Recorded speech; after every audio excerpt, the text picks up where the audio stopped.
We're going to do a sort of self-chairing here, so we're going to be very meticulous about timekeeping. In fact, this is a presentation based on something that we did at the International Botanic Garden Congress in Dublin a few years ago.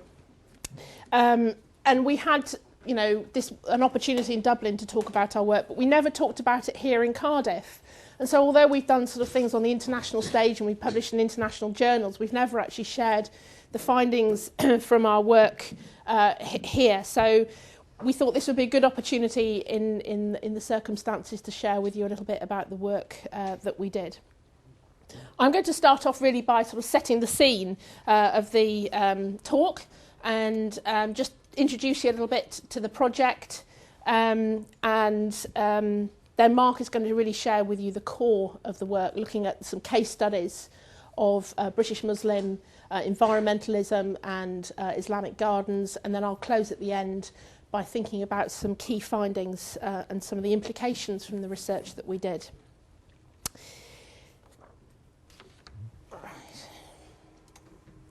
So the work that we did here a few years ago has quite an important prehistory that I need to explain to you very briefly in terms of scene setting. The story really begins back in 2008 when Botanic Gardens Conservation International was invited by UNESCO to evaluate plans for the design and possible building of what were called Quranic gardens in the Middle East.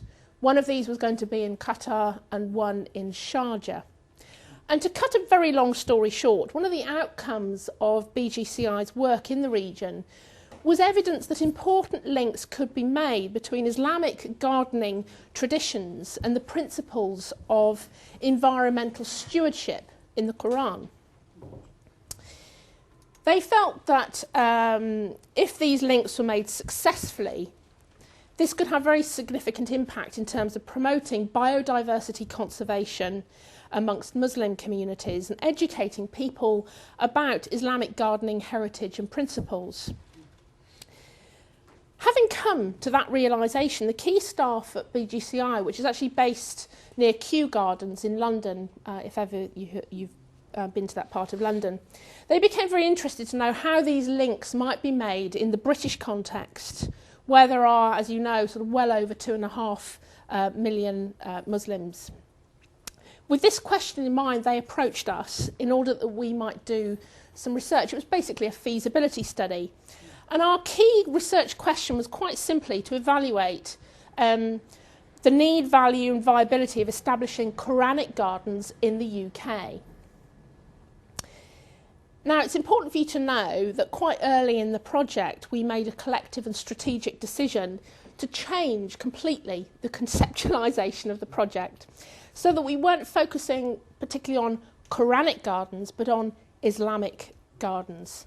And time doesn't really permit a very long discussion now about how and why we made that decision, but we can perhaps talk about it a bit more in the discussion session at the end. But I'm going to gloss over that for now. In order to undertake this feasibility study, we wanted to hear views and gather experiences and expertise from a really wide range of audiences, both Muslim and non-Muslim. This meant that a mixed methods approach was probably going to be important, and to that end we wanted to benefit from the contributions and input of a number of different experts and activists, especially those working in the fields of Islamic garden design and Islamic environmentalism. And it didn't take us very long to very quickly establish the importance of two key British Muslims. The first was Emma Clark, an internationally recognised Islamic garden designer, while the second was Fazlan Khalid in Birmingham, known throughout the world for his pioneering work in Islamic environmentalism. Both Emma and Fazlan kindly gave us important insights and ideas in the early stages of our project, and so they were really key consultants at the early stage. However, we also felt that it was important to talk to members of regional British Muslim environmental groups. And we felt that the people associated with these groups were going to be able to offer us insights and advice derived from the grassroots. Alongside these contacts, we also made connections with staff associated with particular garden sites and case studies. We wanted to hear their response to our research questions and to find out more about their own experiences, and more particularly what they thought visitors would think about the work that we were proposing. Finally, we wanted to talk to members of conservation and horticultural organisations and directors of botanic gardens. How might they respond to the idea of Islamic gardens in the UK? Would they view the building of such places positively, negatively, or with caution? Okay. In order to get views from such a wide range of organisations and individuals, we conducted some semi-structured interviews. Some of these were done in person and some by phone. We did an online survey, we did a focus group, and we conducted a series of case studies.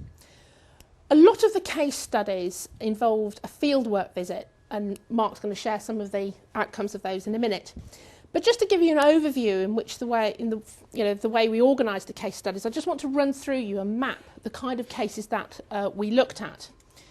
So we started off by looking at 6 traditional Islamic gardens or parks that contained gardens associated with Muslim cultures. In most cases designed by non-Muslims, and rarely having any sort of concern for environmental sustainability or plant conservation. We also looked at 3 British Muslim gardening projects, all designed by British Muslims, often concerned with aspects of biodiversity conservation and environmental awareness. We also discovered 4 gardening projects that were under development at the time of our research. So they were just existing on paper really at the time of our work. So we had a look at those as well. They were all initiated by British Muslims, but again not necessarily taking conservation principles in having regard for those.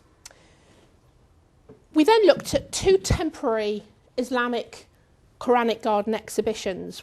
One was designed by a British Muslim, the other wasn't, and neither really had much regard for plant conservation or environmental sustainability. And one of them was actually designed and installed at Kew Gardens, at the Botanic Gardens there. And we felt really by surveying this range of cases, we could make some conclusions about the need, value and viability of establishing Islamic gardens in the UK. Before I hand over to Mark to talk about some of the case studies in more depth, I think it's really important that you have just a brief overview of the kind of background of Muslim communities in the UK. And I know that many of you here will be quite familiar with that. But we felt that the degree to which British Muslims might respond to the idea of Islamic gardens or Quranic gardens would be linked very closely to their migration history and to their socio-economic circumstances. You'll be aware that a lot of Muslims have come to the UK in the post-Second World War period, mostly South Asians. About 75% of British Muslims are South Asian origin, demographically a very young community, and many have rural origins. And this is important to be aware of because their own perceptions about gardening, horticulture, will be shaped by that historical legacy, as one of our interviewees explained to us. The vast majority of these people came from rural areas where they struggled to survive as subsistence farmers. When arriving in the UK, many turned their backs on anything to do with agriculture or horticulture. Land was considered the cause of their deprivation and misery. They wanted nothing else to do with it.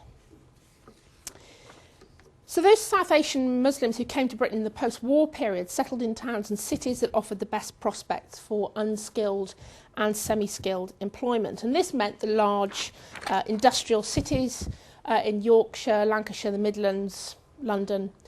And that settlement pattern means that Muslims are unevenly distributed around the UK. Many of The post-war migrants found accommodation in inner city, deprived, run-down areas, characterised by very high levels of housing deprivation. This means that relatively few had a garden or easy access to green spaces. And even today, the census shows that that pattern continues. Muslims are still living in deprived urban areas on the whole. The general picture that emerged from the 2001 census then is that British Muslims suffer from a range of cumulatively disadvantaging socioeconomic circumstances to a greater extent than other faith communities in the UK. And this is especially the case in some towns and cities. Clearly that's a generalisation that masks the economic prosperity and educational success of many others.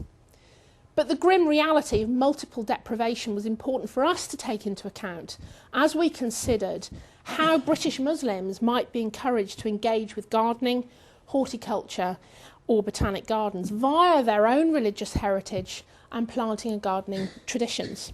So at this point I'm going to hand over to Mark, who's going to share in a little bit more detail what we discovered. In this section I hope to show evidence of a distinct Islamic environmental ethic. I also hope to highlight a developing discourse emerging which suggests that this Islamic environmental ethic is becoming a viable alternative to current and predominant Western scientific responses to the environmental crisis. As the environmental crisis deepens, Muslims are increasingly looking to Islamic sources for possible answers. Of course, for Muslims, the ultimate source of guidance in all ethical questions, including their environmental responsibilities, is the Quran. For Muslims, this represents the literal word of God. Within its covers can be found a basis for an understanding of ecological issues, the role of science, and the correct way to interact with the environment and the responsible use of the earth's resources. For example, the Quran directly addresses and anticipates the tendencies humans have for environmental irresponsibility, as well as highlighting the imperative to take care of the earth's resources. So we can see in the Quran, Surah 30, Ayah 41, corruption has flourished in the land and the sea as a result of people's actions, and he will make them taste the consequence of some of their own actions so that they may turn back. At the heart of the Islamic environmental ethic are two central tenets of Islam. Tawhid declares the absolute monotheism, the unity and uniqueness of God as creator and sustainer of the universe. This central tenet represents one half of the Shahada, the Muslim declaration of belief. La ilaha illallah Muhammadur Rasulullah. There is no deity but God, and Muhammad is the messenger of God. Tawhid expresses the unity of an uncreated God, which He has created. People can only really experience God through His creation. Therefore, for Muslims, nature is respected as part of God's creation and a sign of His greatness and indeed existence. According to the Muslim philosopher Syed Hussein Nasr, the cosmos itself is in fact God's first revelation, and upon the leaves of the trees, the faces of mountains, the features of animals, as well as the sounds of the winds and the gently flowing brooks, are all to be found signs of God. For Nasr, nature is sacred, but not divine. We worship only God, but respect His creation. Significantly, Islamic environmentalists see no distinction between nature and mankind. The second central tenet of Islam is man's role as Khalifa. As well as respecting nature as part of creation, Muslims have also been entrusted with the task of acting as Khalifa, or vice-regents on earth, guardians of nature, if you will. Again in the Quran, Surah 10, Ayah 14, we see that thus we have made you succeed one another as stewards on the earth, that we may behold how you acquit yourselves. We can see that this responsibility is in two parts. First, humans have been entrusted to act as guardians of nature. Second, people will be held responsible for the degree to which they fulfilled their duties on earth. Humanity, having particular talents, has the role of nature's caretaker, but humans have no superiority over nature, for in Islam, all creation equally worships the Creator.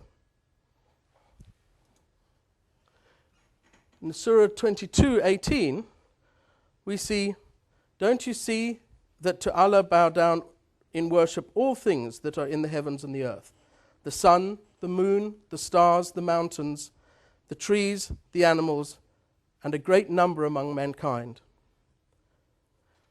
So related to the concept of Tawhid is the notion of balance. The balance of nature reflects the balance between God and his creation. The following Quranic verse establishes the balance in nature and the responsibility of the Khalifa to keep that balance. So we see the sun and the moon follow their calculated courses. The plants and trees submit to his designs. He has raised up the sky. He has set the balance so that you may not exceed the balance. Weigh with justice and do not fall short of the balance. Many Muslim environmentalists see the current environmental malaise as an imbalance in the natural order, resulting in a dependence on the prevailing Western scientific model, which to them secularizes nature. As anyone who's visited the 1001 Inventions exhibition or watched the BBC programme Islam and Science would know, there is an increasing awareness within the West of Islam's scientific heritage. In contrast, to the Western scientific principle, the motivation for Islamic scientific inquiry is to explore creation in order to better understand the greatness of its creator by revealing the seemingly endless signs found in nature. The modern world largely looks to scientific and technological solutions for the current environmental crisis. But as we've seen, Islamic environmentalists argue that science, separated from God, and humankind detached from nature, represents the core of the problem. For many, the solution requires a rejection of the modern Western-based scientific paradigm and a return to the awareness of the sacred dimensions of nature. The prevalence and dominance of Western science in the modern world that has made the environmental crisis a global phenomenon, and the pervasive nature of the modern Western culture may explain the failure up to now of many Muslims to embrace the environmental ethic rooted in their religion.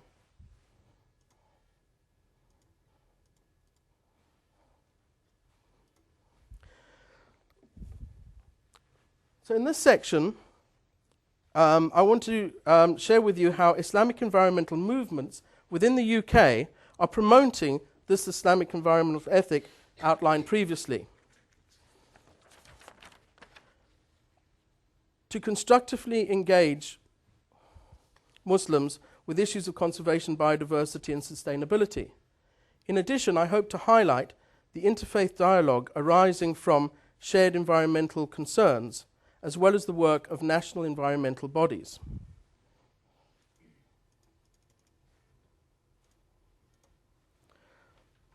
Our research revealed 5 regional Islamic environmental groups: Reading, London, Sheffield, Wales, and Birmingham, West Midlands, and one national body, the Islamic Foundation for Ecology and Environmental Sciences, or IFES, also based in Birmingham. These environmental groups are primarily organized by and for Muslims and are inspired by the principles of conservation, environmental awareness embedded in Islamic sources. Whilst these groups are headed by enthusiastic individuals, there is a common struggle against apathy within their local communities.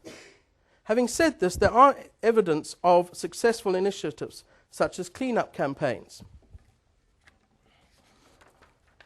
These events go further than promoting environmental awareness amongst local Muslims, as they also often produce opportunities for bridge building between communities. So we can see from this event some comments that were made. For example, a guy coming up to Jamal out of the blue on the street, who was white, English, looking to shake his hand, saying, "I really appreciate what you're doing."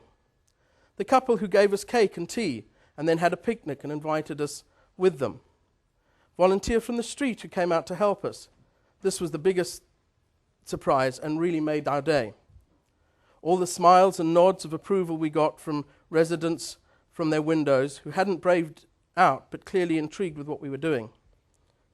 And Nabil bringing his family along. What an excellent example to set the kids. Many of those we spoke to in the Islamic environmental movement indicated that one of the challenges of promoting environmental awareness was to get religious leaders on board. The two examples that we found of eco-mosques would seem to indicate, if you excuse the pun, green shoots of change. The South Woodford Islamic Centre has implemented a number of energy-saving measures. For example, the imam publicly uses a bicycle and encourages others to walk to the mosque. Perhaps the most challenging initiatives has been the attempts to get members of the congregation to offset their personal carbon footprints by donating money to tree planting products in other parts of the world. Thus, this mosque claims to be the first carbon-neutral place of Islamic worship in Britain. Likewise, the Muslim Qatari Association in Leicester has received a number of awards in recognition of its efforts to make its premises more environmentally sustainable. We found a tendency amongst those involved in Islamic environmentalism to be open to interfaith initiatives and dialogue.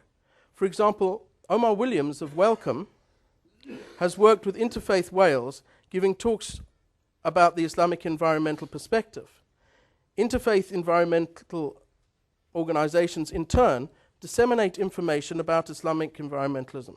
For example, REAP, the Religious Education and Environment Program, is a non-denominational charity that provides pupils and teachers with free online resources on topics concerned with spirituality and the environment.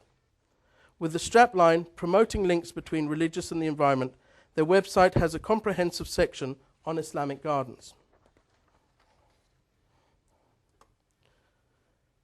Non-faith-based organizations concerned with landscapes, green space, and public engagement have become interested in the question of widening access and engagement with faith communities.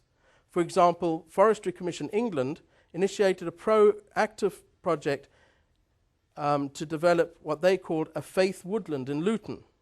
According to the project leader, Kevin Hand, the Faith Woodland Project aims to investigate the involvement of faith communities in developing, designing, and using special areas within existing woodlands which have meaning to them, which are accessible to all, and which help to involve and educate those from all sections of society.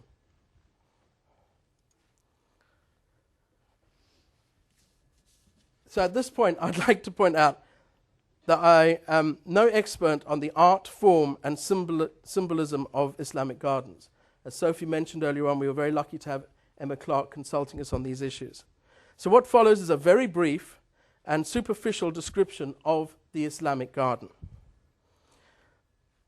So according to James Westcott, there are 166 references to gardens in the Quran. The Quranic descriptions of paradise are of walled, sumptuous, cool gardens with shade, fruit trees, sweet scents, and running water. A tranquil oasis of peace. One can see the appeal of such a vision of heaven to those living in arid lands from which Islam, the Arab lands from which Islam emerged. Indeed, the Arabic word Jannah means both garden and paradise.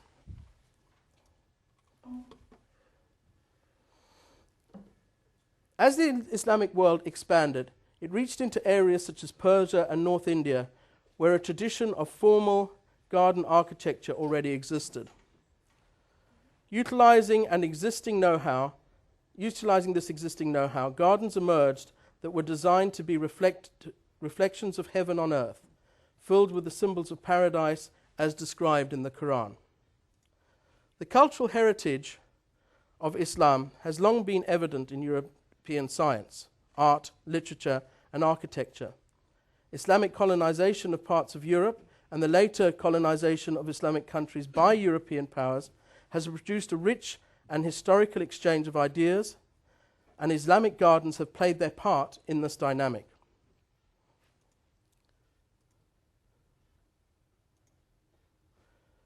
So we'll move on to, in this section we'll look at Islamic gardens in the UK. Both Islamic gardens by non-Muslims with involvement in Islamic gardens and those with Muslim involvement in Islamic gardens in the UK. And gardening projects incorporating this Islamic environmental ethic. Britain has a long association with Islamic civilization, not least through centuries of colonization of the Indian subcontinent. Sezincote House, the inspiration for the Royal Pavilion in Brighton, set in the Cotswolds, represents the height of the 19th century love for Islamic architecture, inspired by Indian designs brought back from the colonies. Such homages to Islamic style built by non-Muslims are primarily aesthetic and devoid of any spiritual authenticity, yet the strength of the Islamic symbolism is remarkably robust. For example, when the landscape architect Ralph Hancock designed the Spanish garden on the roof of Barker's department store in Kensington, he was merely copying the Californian style of garden. Yet the garden is replete with elements found in Islamic gardens. One can see Quranic plants, walled four-quartered Shah Bahar design, and a central fountain with running water and pavilions. Although the garden forms a robustly secular place, it's interesting that this place represents a copy of Californian gardens, which themselves were a copy of Moorish gardens in Spain, which in turn represent a reflection of heaven. There are more recent examples of Islamically inspired gardens built by non-Muslims in publicly accessible parks which are designed to be enjoyed by all. For example, another garden inspired by Moorish gardens of Spain is the Alhambra Garden in Roundhay Park, Leeds. The Mogul Garden in Lister Park, Bradford, was designed to reflect the culturally diverse population of the area. We can see from the picture, these gardens are no longer the preserve of an exclusive elite. The renowned photographer Peter Sanders said of this garden, "It was not the quiet place of meditation that I'd imagined, but buzzing with life and children of many ethnic groups playing together." We found that many Muslims in the UK feel little association with the traditional Islamic garden. However, there are examples of Muslims' involvement in such gardens. For instance, the gardens behind the Shah Jahan Mosque in Woking was the idea of the BBC, but was achieved through the involvement of local individuals and organizations in partnership with the local Muslim community. This serves as an example of how inter-community cooperation can be successful, especially when there is full consultation of all the stakeholders. However, it must be remembered that the Woking Garden is within the grounds of a mosque. Negative reactions to a proposed Islamic garden in High Wycombe highlights the need for care when introducing Islamic gardens into public spaces.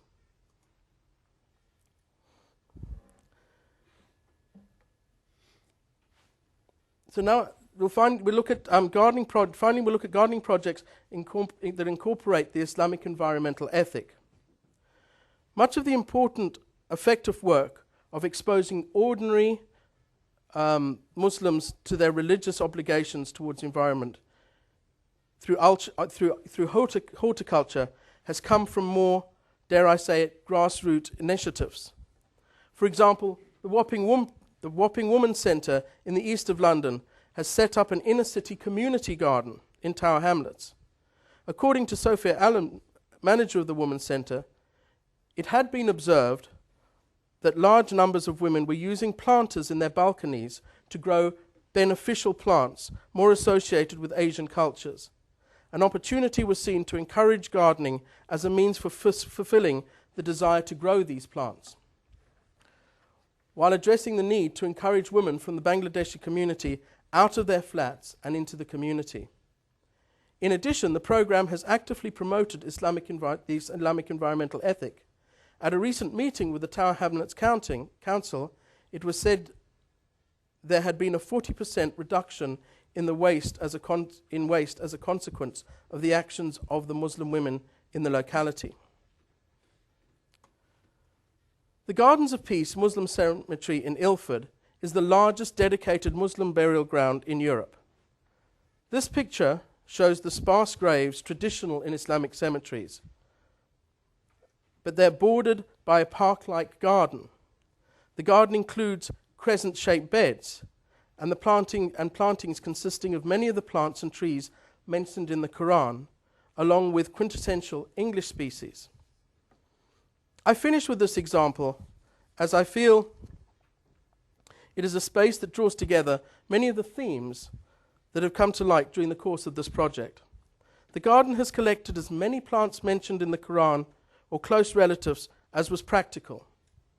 With sustainability in mind, only plants able to be grown outdoors were used. There is a synthesis of elements typical in an English garden of remembrance, with symbols from Quranic descriptions of paradise. Plantings and signage are designed to inform visitors about the Islamic environmental ethic, as well as to connect Muslims with their spiritual heritage. Whilst I was there, I was told of an old man who recently died on a visit to Pakistan. As Sophie alluded to, the ties that many British Muslims have to their country Sophie has already alluded to the ties that many British Muslims have with the countries of their origin. I feel it's a compliment then to the success of this garden that the gentleman's last wish was to be buried in this special place. I'll leave Sophie to talk about our findings. You can see we had ever such a lot of fun in 2009 to 10 visiting these gardens. It's not often that you get to get paid to go and visit gardens working in Cardiff. Anyway, so when we were invited to evaluate the need, value and viability of these Islamic gardens in the UK, with a view to how and in what ways they might promote biodiversity conservation and interreligious understanding, we focused our research really in two principal directions. So we located existing and proposed Islamic gardens in the UK in order to ascertain the degree to which they were already meeting or could potentially develop some of the objectives of BGCI who were funding our research. Alongside that, and in parallel with it, we sought to establish how and to what extent British Muslims were already engaged in projects that involved conservation, horticulture, environmental awareness, to see whether there was scope for them to extend their activities into the building of Islamic gardens, either within or outside botanic garden sites. Through our research then, we were essentially seeking to establish the feasibility of bringing Islamic gardening traditions and faith-based environmentalism together. And we sought to evaluate both attitudes and opinions which might make this possible, or not, theoretically, as well as actual existing projects that could tell us the actual likelihood of success. We deliberately defined Islamic gardens very broadly to encompass formal, traditional, self-contained Islamic gardens. For example, the carpet garden at Prince Charles's Garden in Highgrove in Gloucestershire, as well as the urban parklands that we've seen in Leeds that had developed gardens and spaces that reflect traditional Islamic garden design. So the Leeds, the Mogul Garden in Bradford are good examples. Likewise, our efforts to map the broad contours of Islamic environmentalism in Britain, encompassed a really wide range of institutions. So we looked at mosques, local community projects, as well as formal and informal organisations. It became clear from our research that traditional Islamic gardens in the UK are part of a shared British Muslim history shaped by colonialism. But along with Islamic art and architecture and science, Islamic gardens, which to some extent embody all of these things, carry the potential really for educating all British people about the long-standing and beneficial relationship that Britain has had with the Islamic world. We felt that Islamic gardens could really have a very positive role to play in promoting Muslim heritage, and that could be really valuable for interreligious understanding. And where these sites have an existing visitor base, there's potential for developing their information resources and emphasising the particularly religious significance of some of these gardens, and perhaps drawing out some of the principles around conservation that are contained in the Quran. So passive educational methods like posters, videos, films, the sorts of leaflets that people pick up when they go to visit these sites, could actually start to draw out and emphasise a little bit more some of the religious underpinnings of the site.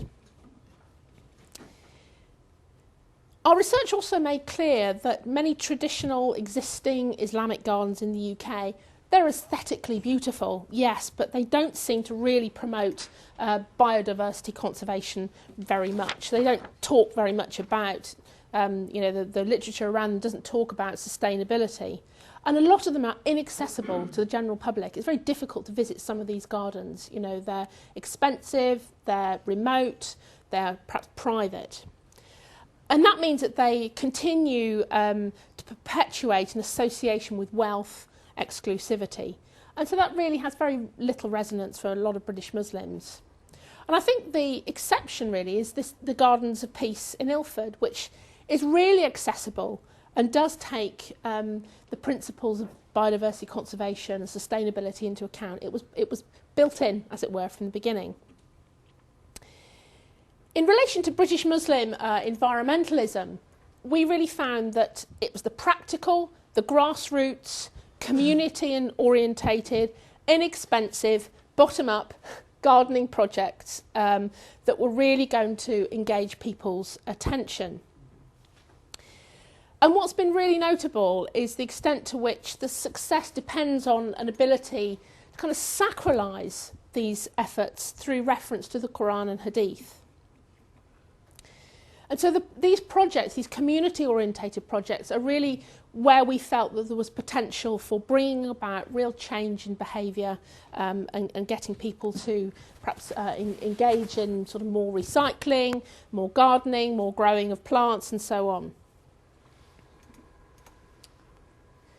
And it was clear to us that religion is a very important part of people's worldview. It shapes their thinking about what they do, and so this quote about the greening of the world's religions, we took that seriously.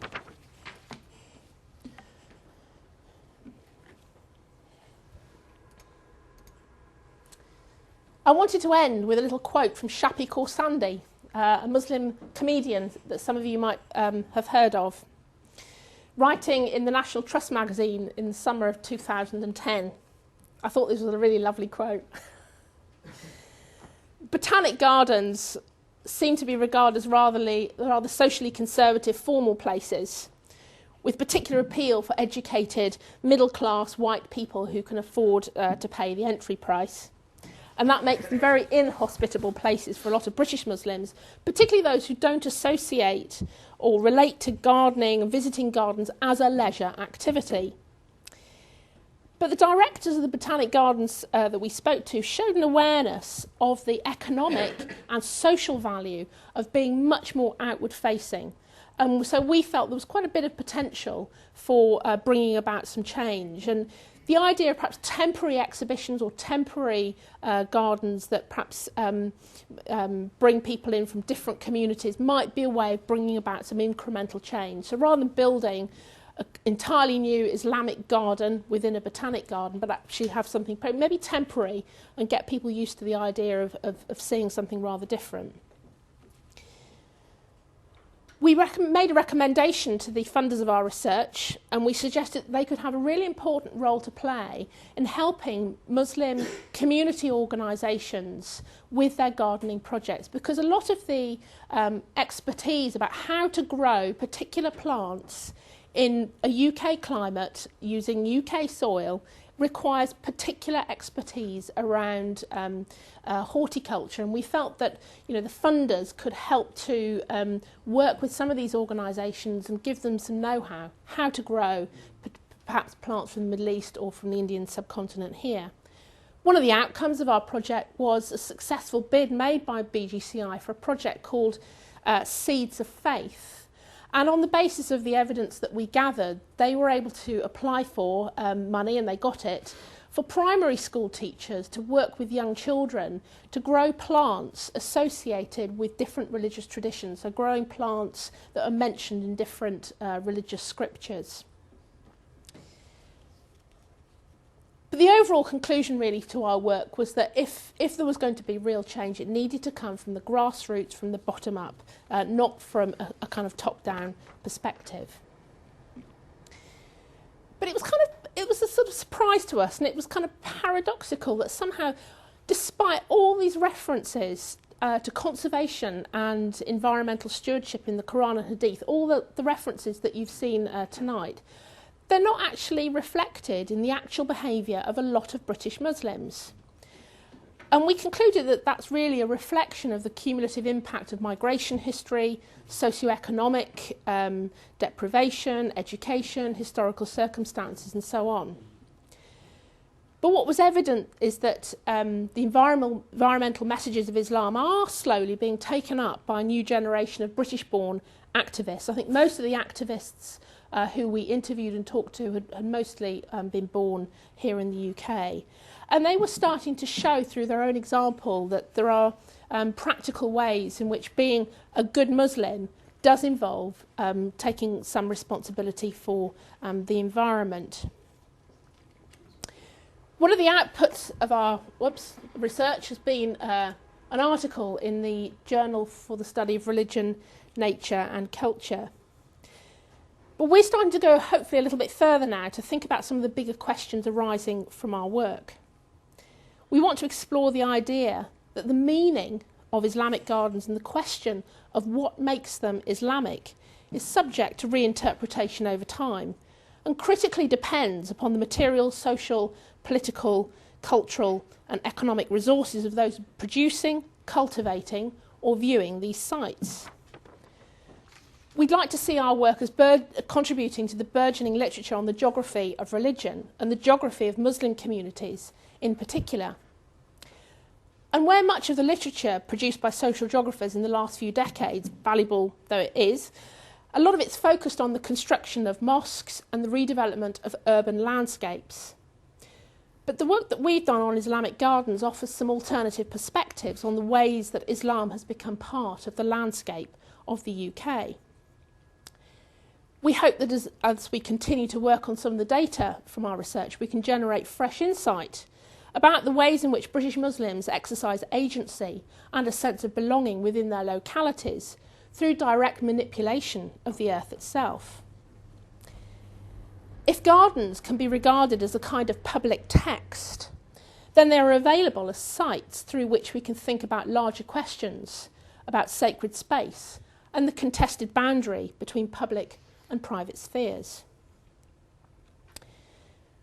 As you'll probably appreciate, debate about Islamic gardens has really been confined to the Muslim world so far and the places where Muslims have had a historical presence.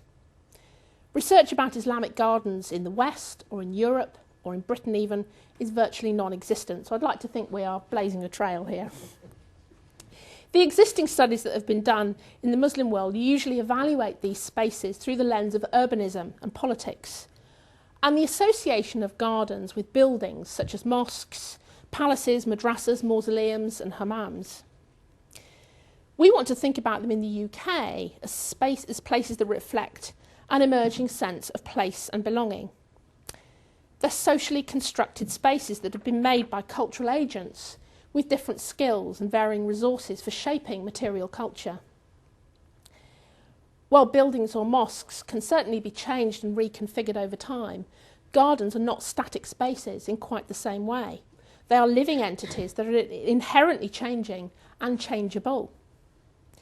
For some British Muslims, their gardens play a vital part in remembering the past, reminding us that landscape is always both a living presence and a memory, a merger of past and present.